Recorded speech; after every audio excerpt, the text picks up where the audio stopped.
Hello বন্ধুরা, welcome to আরকে sports. আশা করি তোমরা সবাই সুস্থ ও ভালো আছো। তো আজকের এই ভিডিওতে কথা বলবো মোহনবাগানের নেক্সট ম্যাচ হায়দ্রাবাদ এফসি দলের এগেনস্টে। তো সেই ম্যাচটা নিয়ে 14ই জানুয়ারি ঠিক দুপুর 2টোর সময় এই ম্যাচটা অনুষ্ঠিত হতে চলেছে কলিঙ্গ স্টেডিয়ামের পিচ 1-এ।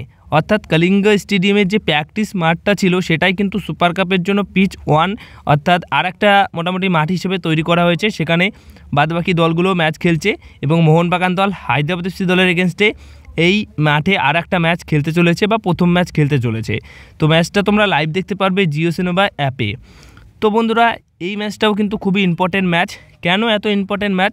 প্রথম ম্যাচ মোহনবাগান দল জিতেছে, এই বছরের প্রথম ম্যাচ জিতেছে, তাও আবার একটা শক্তিশালী দল সিনেদি ডেকানের বিরুদ্ধে। এবার সবচেয়ে উইকনেস টিম হায়দ্রাবাদ, কিন্তু হায়দ্রাবাদ যথেষ্ট ভালো ফাইট দেবে, কারণ ইস্টবেঙ্গল এফসি দলের এগেনস্টেও কিন্তু তারা মোটামুটি ভালো খেলেছে এবং তারা গোলও করেছে। তো সেই অনুযায়ী দুটো গোল করেছিল কিন্তু ইস্টবেঙ্গলের বিরুদ্ধে। তো তাদেরকেও কিন্তু অতটাও কমা বা কমজোরি হিসেবে দিক দিয়ে দেখলে হবে না। মোহনবাগান দল প্রত্যেকটা দলকে যেভাবে যে চোখে দেখে সেই অনুযায়ী তাদেরকেও দেখতে হবে। এখন দলের বর্তমান পরিস্থিতি ভালো নেই বলে হায়দ্রাবাদ এফসি দলকে আমরা কোনোরকমভাবে কমজোরির দিক দিয়ে দেখতে পারি না, কারণ এই দলটাই কিন্তু চ্যাম্পিয়ন্স দল ছিল একটা সময়। তো সেই হায়দ্রাবাদ এফসি দলের বর্তমান পরিস্থিতি খুব খারাপ রয়েছে।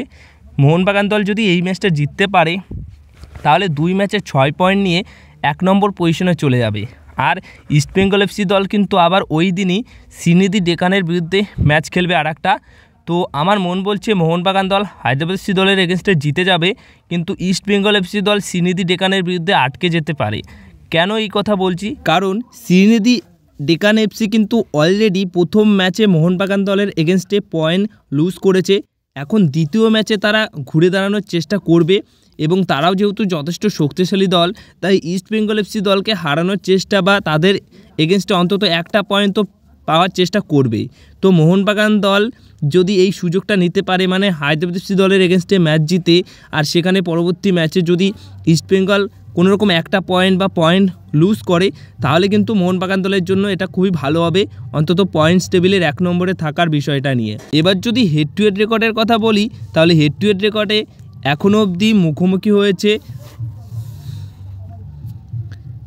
এবার যদি হেড টু হেড রেকর্ডের কথা বলি, তাহলে এখনও অবধি যে কটা ম্যাচ মুখোমুখি হয়েছে সেই কটা ম্যাচে মোহনবাগান দল হায়দ্রাবাদ এফসি দলের এগেনস্টে 5 বার জিতেছে এবং 6 বার হয়েছে ড্র এবং 2 বার জিতেছে হায়দ্রাবাদ এফসি দল।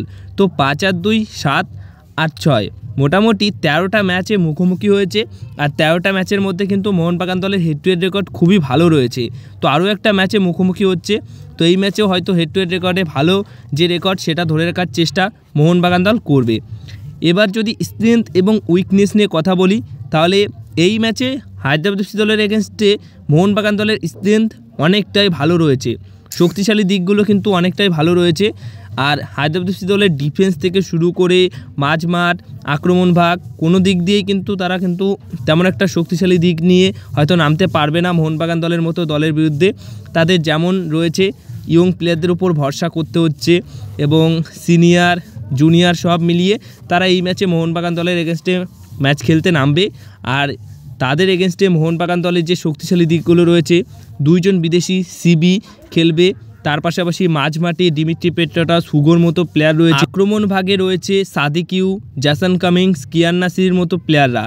আর তাছাড়া বন্ধুরা টাইসন সিং এবং সুহেল ভাটের মতো ইয়ং প্লেয়াররাও রয়েছে। তো মোটামুটি শক্তিশালী দিক কিন্তু হায়দ্রাবাদ এফসি দলের এগেনস্টে মোহনবাগান দলের সবচেয়ে বেশি রয়েছে। তোমাদের এইটুকু বলে আমার বোঝানোর দরকার নেই, কারণ তোমরা আশা করি বুঝতেই পারছো যে কোন দল শক্তিশালী বেশি আর কোন দল দুর্বলতার বেশি রয়েছে। তো মোটামুটি খুবই একটা ভালো ম্যাচ হবে।